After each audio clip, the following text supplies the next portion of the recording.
Okay, so this is one place. Now, secondly, when you make the two one, what are they talking about? What are the two? Let's go back to our image. The two, thought and emotion. When the two become one in our hearts, we create the feelings in our bodies. When thought and emotion become one, and you'll see how to do that in just a minute. Let's go back to the Gospel of Thomas, another verse. Now this is verse 48. It says almost the same thing. This was so important that it was recorded at least 3 different times in the same Gospel. Look at what this says. If the two make peace with each other in this one house. When Jesus is talking about the house or the temple, what is he talking about? What is he talking about? Precisely you. You are the house. You are the temple. If the two make peace with each other in this house, if thought and emotion become one, if they make peace with each other in this house, look what happens. They will say to the mountain, move away, and it will move away. He's telling us again, in a completely different verse, how powerful it is to marry thought and emotion. But they still haven't told us how. How do you do this?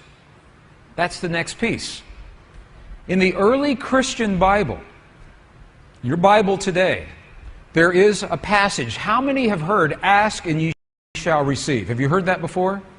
Ask and you shall receive. Have you heard that?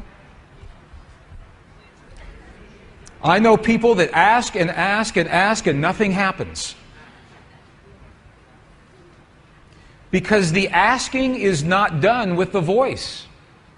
The asking is not done, please, please, bring this to my world. That's not asking. To ask, we must speak to the field, to the divine matrix, in the language that the field recognizes. And a language that's meaningful. The field doesn't recognize our voice, it recognizes the power of our heart. Remember this morning, our heart, we have a feeling, creates electrical waves, magnetic waves. That's the language the field recognizes.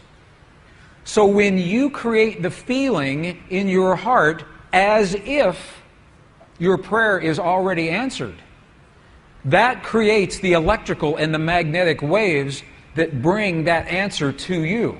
And you're going to see this in just a moment. Ask and ye shall receive. While we still have this passage in our text, in the Bible that you have today, the King James Version, John 16, 23, 24, what you have is the condensed version.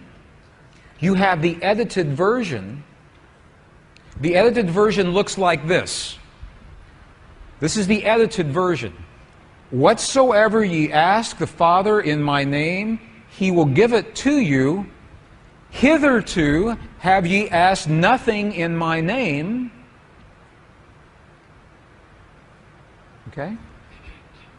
Ask and ye shall receive, that your joy may be full. Okay, this is the edited version. This is so amazing to me because they took out the 2 sentences that tell us how to ask. In the 4th century, when the edits happened, they took those 2 sentences out. Would you like to see those 2 original sentences? Okay, we'll go back into the original Aramaic and we'll look at a new translation. This is the original Aramaic. It begins, it looks very similar. So this is the retranslated version with the missing pieces. All things that you ask straightly, directly from inside my name, you will be given. It says, so far you've not done this, because if we ask with our voice, we have not done this. Now here's the piece that was edited. Here is what was lost. Look at these 2 very powerful sentences. Ask without hidden motive and be surrounded by your answer, be enveloped by what you desire, that your gladness be full. Look at what it's saying. It's not saying to speak a word, it's saying to be surrounded, to feel as if. If you are surrounded, you are feeling as if your answer has already happened. Be enveloped.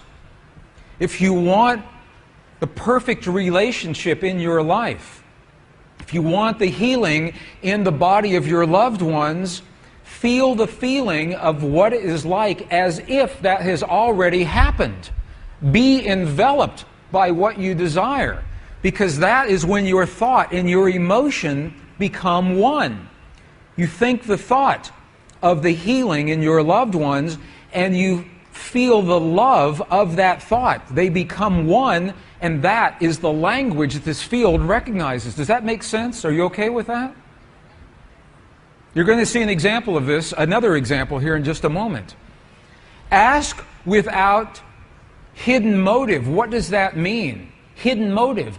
Ask without judgment. This is precisely what the Buddhists are telling us. Ask without the judgment of the right or the wrong or the good or the bad. Ask without the ego.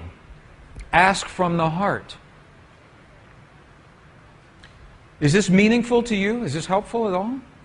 Let me give you an example then. Because to be, if it says be surrounded, that means to feel as if. To feel as if. Now, if that sounds too religious, because it's from the Bible, we spoke this morning about Neville, the philosopher Neville, early in the 20th